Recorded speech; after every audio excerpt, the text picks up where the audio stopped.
കൊല്ലം നഗരത്തിൻ്റെ പടിഞ്ഞാറു ഭാഗത്ത് അറബിക്കടലിൻ്റെ ശാന്തസുന്ദരമായ തീരത്ത് സ്ഥിതി ചെയ്യുന്ന ക്ഷേത്രമാണ് തിരുമുല്ലവാരം മഹാവിഷ്ണു ക്ഷേത്രം. പിതൃതർപ്പണം ഏറ്റുവാങ്ങുന്ന ക്ഷേത്രങ്ങളിൽ പ്രധാനപ്പെട്ടതാണ് ഈ ക്ഷേത്രം. പരശുരാമ ദേവനാണ് ഈ ക്ഷേത്രപ്രതിഷ്ഠ നടത്തിയതെന്ന് വാമൊഴിയായും വരമൊഴിയായുമുള്ള ഐതിഹ്യത്തിൽ പറയുന്നുണ്ട്. അദ്ദേഹം സ്ഥാപിച്ച 5 മഹാവിഷ്ണു ക്ഷേത്രങ്ങളിൽ ഒന്നാണ് തിരുമുല്ലവാരം മഹാവിഷ്ണു ക്ഷേത്രം. മഹാവിഷ്ണു കിഴക്കോട്ടും മഹാദേവൻ കുടുംബസമേതനായി പടിഞ്ഞാറോട്ടും ഒരേ ശ്രീകോവിലിനുള്ളിൽ ദർശനമരുളുന്ന അപൂർവ ക്ഷേത്രമാണെന്നതും ഈ ക്ഷേത്രത്തിൻ്റെ പ്രത്യേകതയാണ്. കടൽ തീരത്തെ ക്ഷേത്രമായതിനാൽ മഹാവിഷ്ണു കടൽക്കരദേവൻ എന്നും അറിയപ്പെടുന്നു. ക്ഷേത്രത്തിന് പിറകുവശത്തുള്ള സമുദ്ര സ്നാനഘട്ടം കർക്കിടക മാസത്തിലെ ജനലക്ഷങ്ങളുടെ സംഗമവേദിയാകുന്നു. സമുദ്രത്തിൽ തർപ്പണം ചെയ്താൽ 1 വർഷത്തെ സകല പാപങ്ങൾക്കും പരിഹാരമായെന്നാണ് സങ്കല്പമുള്ളത്. പിതൃപരമ്പരയിൽപ്പെട്ടവർക്ക് ശ്രാദ്ധമൂട്ടാൻ ആയിരക്കണക്കിന് ആളുകളാണ് തീർത്ഥസ്ഥാനങ്ങളിൽ എത്തുന്നത്. അറിഞ്ഞോ അറിയാതെയോ ചെയ്തു പോയ പാപമകറ്റാൻ ബലിയൂട്ടി പരേതാത്മാക്കളെ തൃപ്തിപ്പെടുത്തുകയാണ് കർക്കിടക വാവ് ദിവസത്തിലെ ബലിതർപ്പണം കൊണ്ട് അർത്ഥമാക്കുന്നത്. വ്രതശുദ്ധിയോടെ കർമ്മം ചെയ്യാനെത്തുന്നവർ ഭക്തിയോടെ ബലിതർപ്പണ വേദിയിൽ കുളിച്ച് ശുദ്ധമായി എത്തുന്നു.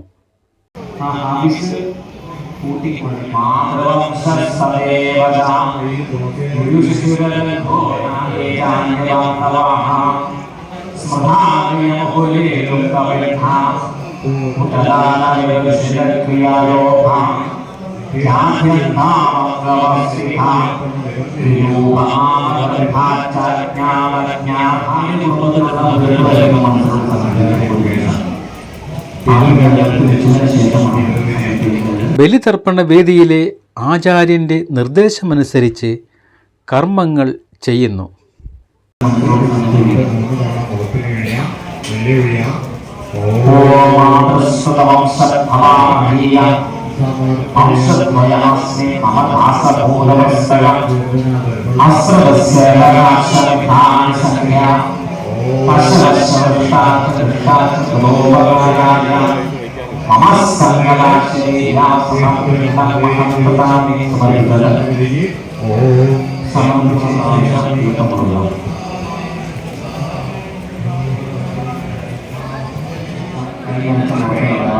നൈവേദ്യമർപ്പിക്കുന്നതിൻ്റെ വിവിധ ഘട്ടങ്ങൾ ആചാര്യൻ പറഞ്ഞു തരുന്നത് കേട്ട് ശ്രദ്ധയോടെ എല്ലാവരും അത് ചെയ്യുന്നു.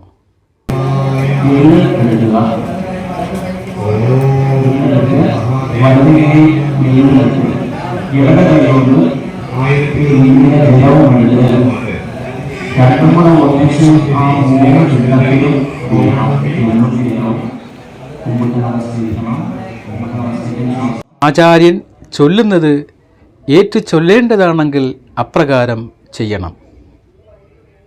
കർമ്മങ്ങൾ കഴിഞ്ഞ് എഴുന്നേറ്റ് ജലം കുടഞ്ഞ് 3 പ്രദക്ഷിണം വെച്ച് നൈവേദ്യം തലയിലെടുത്ത് തീർത്ഥസ്ഥാനത്തേക്ക് പോകുന്നു.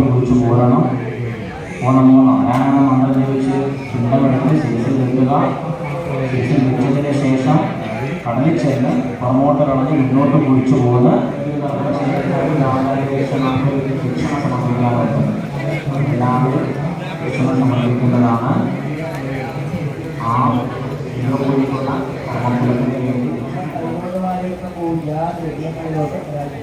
സ്നാന സ്ഥാനത്ത് എത്തിക്കഴിഞ്ഞാൽ വടക്കോട്ട് തിരിഞ്ഞു നിന്ന് പ്രാർത്ഥനാ മന്ത്രങ്ങൾ ഉരുവിട്ട് തലയിൽ ചുമന്നിട്ടുള്ള നൈവേദ്യം പിറകോട്ട് കളഞ്ഞ് മുങ്ങിക്കുളിക്കണം.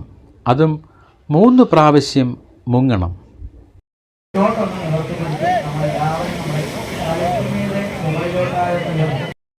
കടൽ പ്രക്ഷുബ്ധമാകുന്ന സാഹചര്യങ്ങളിൽ നൈവേദ്യം സമുദ്രജലത്തിൽ അർപ്പിച്ച് ജലം കൈക്കുമ്പിളിൽ കോരി കുടഞ്ഞ് ശരീരത്തിൽ കുടഞ്ഞ് കുളത്തിലോ ലഭ്യമാകുന്ന ജലസ്രോതസ്സിലോ സ്നാനം ചെയ്ത് ബലിതർപ്പണം നടത്തിയ ആചാര്യന് ദക്ഷിണ സമർപ്പിച്ച് ക്ഷേത്രത്തിൽ ദർശനം നടത്തി തിലഹോമം അർപ്പിച്ച് കഴിയുമ്പോൾ മാത്രമാണ് ബലിതർപ്പണം എന്ന ചടങ്ങ് പൂർണ്ണമാവുകയുള്ളൂ.